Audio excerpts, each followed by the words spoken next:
sepakat di dalam kemaksiatan. Orang yang membantu dan mengiyakan hal-hal yang zalim, yang tidak benar, wa ibadullah, hati-hati. Maka ini diancam bukan termasuk golongan Rasulullah sallallahu alaihi wasallam. Bukan golongan baginda Nabi Muhammad. Mau kemana kita, wa ibadullah? Surga diciptakan karena paduka Nabi Muhammad, kenikmatan dunia, alam semesta, dan semua min ahlis samawat, semua dijadikan karena paduka Nabi Muhammad. Ketika sudah tidak diakui Rasulullah, akan kemana kita ini? Sempit hidup kita, ya Allah. Maka hati-hati Pak, jangan pernah segala hal kita mengiyakan selagi itu mengandung kezaliman apapun itu. Jangan ditukar dengan tahta, mahkota, harta jabatan yang ada unsur kezaliman di dalamnya. Maka ini adalah ancaman daripada baginda Rasulullah, takut kita tidak diakui sebagai umat Nabi Muhammad. Maka kita mengingat, ya betul, akhir zaman kita merujuk kepada para gaul-gaul, apa yang disampaikan para ulama-ulama kita, ulama-ulama tasawuf kita. Di antaranya, ya Abdullah, qala Ali Ba'alawi, para sadat Adatul Alawiyin. Maka beliau sering, ya Abdullah, bukan satu dua, banyak menyimak dan mendengar, ya Abdullah, mencari tentang gaul, tentang fatwa-fatwa yang sekiranya mengandung nasihat daripada beliau-beliau. Orang, wa ibadallah, kenapa dalam hidup ini sering gelisah, wa ibadallah? Kenapa dalam hidup ini sering kita gelisah, merasa sendirian, merasa tidak ada yang memperhatikan kita, merasa bahwa kita sendirian, merasa kita seorang, merasa kita sebatang kara tanpa sesiapa yang seakan-akan tidak peduli dengan kita. Itu dikarenakan kita jauh dari Allah Subhanahu wa Ta'ala. Ketika kita sudah berpedoman ya ta'alluq ala Allah, akhlak dipelihara kepada Allah, maka yang terjadi adalah harapan besar mendapatkan ma'unah, pertolongan dari Allah. Akan tetapi, ya ibadallah, tanpa kita sadari, ya ibadallah, dalam hidup Allah menganugerahkan kenikmatan, tapi tidak sedikit dari kenikmatan itu seseorang semakin jauh dari Allah Subhanahu wa Ta'ala. Maka dianjurkan, ya ibadallah, gaul, diantaranya Ali Ba'alawi. Para sadat menyatakan, ya ibadallah, ata'addab ma'allah haqqal adab. Yang pertama kata beliau, ya ibadallah, hendaknya kita bertata krama kepada Allah dengan sebaik-baiknya tata krama, dengan sebaik-baiknya akhlak kepada Allah Subhanahu wa Ta'ala. Bagaimana akhlak yang baik kepada Allah Subhanahu wa Ta'ala? Bahwa kita senantiasa ingin selalu berbuat di jalan Allah Subhanahu wa Ta'ala. Jangan sampai kita berakhlak buruk kepada Allah. Berapa banyak kita mendengarkan panggilan-panggilan saudara kita, panggilan-panggilan hiburan, panggilan-panggilan teman, panggilan telepon, panggilan SMS. Begitu banyak orang bergegas, wa ya ibadallah. Tidak sedikit di antara kita begitu telepon berdering, kita bergegas untuk mengambil telepon. Ketika ada panggilan SMS, panggilan telepon, seakan-akan makan pun akan kita tinggalkan. Bagaimana ketika ada memanggil kita? Bagaimana ketika ada memanggil kita? Samakah gegas kita dengan kita ketika mendengar bunyi-bunyi telepon kita? Akhlak kepada Allah. Sering kita mengabaikan hal yang kecil ini, wa ibadallah. Ketika ada panggilan adzan, ada panggilan dari Allah, kita meremehkan panggilan itu. Seakan-akan lebih penting panggilan telepon, lebih penting panggilan SMS, lebih penting panggilan dari fulan bin fulan. Tanpa kita menyadari, wa ibadallah, kita sudah berperilaku sombong kepada Allah. Tanpa kita sadari, kita sudah berperilaku congkak kepada Allah. Tanpa kita sadari bahwa kita sudah berperilaku kurang ajar kepada Allah. Ya ibadallah, bagaimana? Adakah di antara kita yang seperti itu? Sering di antara insan manusia akhir zaman, wa ibadallah, dia merintih, menangis karena anaknya tidak lulus ujian bahasa Inggris. Ada sebagian karena tidak lulus ikut ujian-ujian penting dalam kehidupan ini. Ada mereka di antara yang menangis karena tidak diakui keilmuannya. Tetapi sedikit orang yang menangis anaknya, ya ibadallah, di malam Jumat, ba'dal Isya, ba'dal Maghrib tidak terdengar lagi lantun Al-Quran. Orang tidak lagi menangis melihat anaknya yang bodoh tidak mengerti baca Al-Quran. Akhir zaman orang sudah tidak menangis lagi, dia biasa.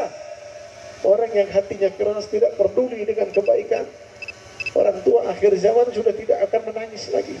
Melihat anaknya sudah tidak berjamaah sholat, orang tua akhir zaman sudah tidak akan susah dan menangis lagi. Kebanyakan di antara mereka yang susah ketika tidak mendapatkan pendapatan yang besar, ketika tidak mendapatkan pendapatan yang besar, kita tidak mendapatkan sesuai dengan harapan, barulah mereka bersedih. Ya ibadallah, ya ibadallah, hati-hati Pak, hati-hati ya ibadallah. Kewajiban berdakwah bukan hanya para ulama dan para habaib. Seluruh insan manusia punya kewajiban untuk menyambung dakwah baginda Rasulullah sallallahu alaihi wasallam. Sampaikan balaghanni walau ayat. Sampaikan dariku sekalipun satu ayat. Ini berlaku kepada insan manusia. Ketika kalian ya Allah tidak mampu menyampaikan fatwa secara langsung ya Allah, hendaknya men-share, mengirim satu dengan yang lain, dengan dakwah-dakwah para ulama, dakwah-dakwah para habaib, dakwah-dakwah para guru kita, dengan tujuan ingin membantu perjuangan dakwah Rasulullah. Berapa banyak di antara orang tua akhir zaman Pak, mereka tidak khawatir lagi dengan kebodohan anaknya, mereka yang terkus salah, mereka yang meninggalkan sholat, mereka yang bergemilang dengan harta haram. Orang tua sudah hampir tidak menangis lagi ya ibadallah. Ada panggilan adzan, orang tua termangu diam. Ketika ada panggilan telepon, mereka bergegas seakan-akan bak dihantam hari lintar. Orang tua akhir zaman sudah tidak akan menangis lagi ya ibadallah. Maka kata ulama ya ibadallah, ala sadat alawin ad-dadda ma'allah haqqal adab, berakhlaklah kepada Allah, berbudi pekertilah kepada dengan sebenar-benarnya akhlak, dengan sebaik-baiknya budi pekerti, wala ta'turid, dan jangan berpaling, fi dhayyil adha, agar apa? Takut Allah akan menghadapmu. Maka orang yang berpaling daripada Allah, usibakal adha, maka yang terjadi ya Allah akan menghadap kita. Kan demikian ya Allah, pengamalan yang sulit ya Allah, yang sulit kita akan temui pada akhir zaman, orang yang ridha dengan ketentuan Allah Subhanahu wa taala. Maka kata ulama-ulama tersebut apa di antaranya, wala takul limadha wala kafada, jangan katakan ini apa, ini bagaimana, wala kafada, dan bagaimanakah dengan ini, jangan katakan itu ketika menghampiri kita musibah atau anugerah dari Allah Subhanahu wa taala. Semua kembalikan dengan Allah, ridai apa yang dianugerahkan oleh Allah. Idza syi'ta tarda, ketika kalian mampu ridhalah dengan anugerah Allah. Bukan sebaliknya, kita mempertanyakan itu semua ya ibadallah. Akhir zaman ya ibadallah, seseorang lebih akan memburu nikmat yang dianggap hanya harta benda, itu aja anggap nikmat yang besar. Tapi keyakinan, keimanan, keihsanan, kerinduan, mereka sudah hampir abaikan, tidak dianggap nikmat. Bagaimana ya Allah tarbiyah daripada ulama-ulama kita terdahulu. Maka dinyatakan ketika kita mendapatkan nikmat Allah, anugerah daripada Allah sekecil apapun, yakini itu semua daripada Allah Subhanahu wa taala. Wala khairu kullu fi yadik. Bahwa setiap kebaikan ini doa pamungkas Nabi Muhammad, diajarkan dalam doa Rasulullah. Setiap kita menerima anugerah dari Allah sekecil apapun, bahwa itu adalah daripada kekuasaan Allah Subhanahu wa taala. Wal khairu kullu, dan kita mendapatkan kebaikan ya Allah, dan kebaikan semua itu fi yadik, di dalam kekuasaan Allah Subhanahu wa taala. Kembalikan kepada Allah, jangan bangga diri ya Allah. Ketika ada misalkan pertanyaan, adakah su'ban yang diperbolehkan dalam hukum? Adakah perasaan su'ban yang diperbolehkan dalam hukum Islam? Maka ada jawabannya ya betul. Su'ban terhadap diri kita, bukan kepada orang lain. Ketika kita sudah merasa baik, buruk sangkalah kepada kita. Ketika kita merasa sudah beramal, buruk sangkalah kepada kita. Ketika kita merasa sudah dekat dengan Allah, buruk sangkalah kepada diri kita. Ini adalah ya Allah tarbiyah daripada as-salafus salih. Jangan bangga, jangan kita tidak curiga dengan diri kita.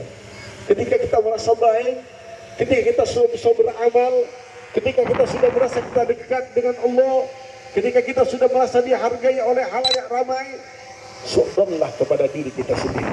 Bisa jadi itu ya Allah, ini adalah ujian terbesar dalam kehidupan kita. Karena orang sudah berasa baik, sulit untuk meningkatkan kebaikan tersebut. Dia akan merasa bangga. Dan perasaan bangga ini yang tidak dicintai oleh Allah Subhanahu wa taala. Ketika ada pertanyaan seperti adakah suudzon yang diperbolehkan dalam hukum? Suudzon terhadap diri kita, bukan kepada orang lain. Suudzon kepada diri kita. Kita dianugerahi nikmat oleh Allah, sering kita merasa bangga karena itu seakan-akan itu dari diri kita sendiri. Kita memberikan kebaikan kepada orang dan dipuji oleh orang tersebut. Kita kadang-kadang merasa bahwa itu bangga, bahwa seakan-akan kita mempunyai kemampuan. Lah, itu semua kemampuan daripada Allah. Maka kita diajarkan ya ibadallah oleh Allah Subhanahu wa taala, wa ma bikum min ni'matin faminallah. Dan apa-apa kenikmatan yang dianugerahi oleh Allah, faminallah, semuanya dari Allah Subhanahu wa taala. Tidak ada satupun daripada kita. Ketika kita dianggap ada kebaikan di antara diri kita, itu bukan karena kemampuan kita, ya ibadallah, semata-mata anugerah daripada Allah Subhanahu wa taala. Qul innal fadla biyadillah. Katakan sungguhnya semua anugerah.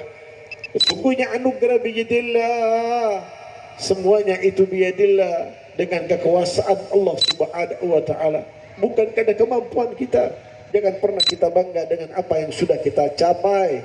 Jangan pernah kita bangga dengan apa yang sudah kita lalui. Jangan pernah kita bangga dengan apa yang sudah kita perbuat. Jangan pernah kita bangga dengan apa yang sudah kita perlihatkan kepada orang lain. Belum tentu itu semua ya Allah akan mengundang ridha Allah Subhanahu wa taala. Belajar kita menjadi orang yang tawadu. Bencilah setiap detik-detik hati kita bersuara kebaikan. Takut itu adalah seruan setan ya Allah. Setan lihai untuk menipu seseorang yang ubudiyah kepada Allah. Jangan pernah kita merasa bangga dan sudah melakukan sesuatu. Harapan ya Allah, kita ke depan akan semakin baik. Maka dikatakan tadi, maka diantaranya orang yang sekiranya ridha dengan apa yang diberikan oleh Allah, idza syi'ta tarda wa ta'tal arab. Ketika dia sudah berbuat ridha karena Allah Subhanahu wa taala, maka Allah taala akan berikan arab, bukan ain tapi arab. Allah akan berikan harapan kepada orang yang ridha, yang dianugerahi oleh Allah Subhanahu wa taala. Kemudian apalagi perbanyak kita bermasrahkan diri kepada Allah. Wasallim taslam wasbir ala qada'illah wa'mal bi kulli ma ahab. Dikatakan lagi, wasallim, dan pasrahlah kepada Allah. Litaslam, agar Allah ya ibadallah, setelah kita pasrah kepada Allah, agar Allah menyelamatkan kita. Wasbir ala qada'illah, sabarlah atas ketentuan Allah Subhanahu wa taala, dengan tetap kita wa'mal, melakukan amal kebaikan bi kulli ma ahbab, dari setiap apa yang disukai, yang dicintai oleh Allah Subhanahu wa taala. Mudah-mudahan kita berharap ya Allah, langkah kita ke tempat ini, kita hadir di tempat ini semata-mata ingin menyambung kebaikan kepada Allah, bukan karena yang lain, karena ingin ada tali temali dengan baginda Nabi Muhammad sallallahu alaihi wasallam. Hanya Nabi Muhammad harapan kita ya Allah. Sedikit amal dari kita tapi ridha Nabi Muhammad, ridha Allah Subhanahu wa taala, itu jauh lebih baik daripada kita berbuat amal dengan kecongkakan, dengan kesombongan. Baik dalam pandangan kita, belum tentu baik dalam pandangan Allah Subhanahu wa taala. Latihlah diri kita menjadi jiwa yang tawadu, mengharap aja kepada Allah. Ketika ada kebaikan, jangan pernah kita pandang kebaikan kita. Ketika ada keburukan, segeralah kita sadar diri bahwa kita insan yang dhaif, yang lemah, tidak mampu akan berbuat apapun karena kita ada keterbatasan. Dan ketika ada kebaikan, semata-mata dari Allah Subhanahu wa taala, sesuai dengan apa yang memang wa ibadallah dikontrakkan oleh Allah, bahwa manusia dalam keadaan lemah, tidak ada kemampuan apapun. Hanya Allah Azza wa Jalla, hanya Allah yang maha kuat, Allah yang akan memberikan kekuatan kepada insan dikehendaki oleh Allah Subhanahu wa taala. Mudah-mudahan semua yang hadir atau yang tidak hadir pada malam hari ini selalu ke depan kita akan menjadi jiwa yang tawadu, berbanyak amal sambil kita tidak henti-hentinya mengharap kepada Allah, berharap kepada Allah dan terus berharap kepada Allah, belajar jadi orang yang ridha dengan apa yang sudah ditentukan oleh Allah Subhanahu wa taala, sehingga dengan demikian kehidupan kita ya Allah tidak akan sesat dan tidak akan mengalami kegundahan hati yang berkepanjangan. Mudah-mudahan yang hadir semuanya akan selalu diberikan kenikmatan fidarain, kenikmatan yang tamah, kenikmatan yang sempurna di dalam ibadah kepada Allah Subhanahu wa taala. Amin ya rabbal alamin. Kita berdoa kepada oleh Allah Subhanahu wa taala. Rabbi fanfa'na bi barakatihim wa ahdina